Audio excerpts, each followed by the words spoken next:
I've gotten the calls that says the line is a mile, 2 miles long now and counting. We're supposed to start at 10 o'clock, but if we don't start now, then we're gonna stop traffic. And it's a sad day in the state of Texas where traffic is gonna be stopped because someone needs something as simple as a meal.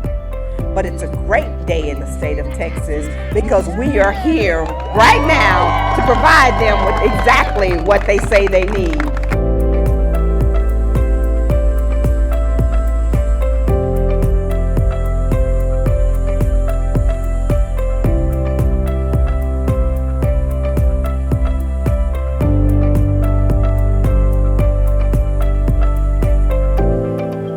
About to storm it off?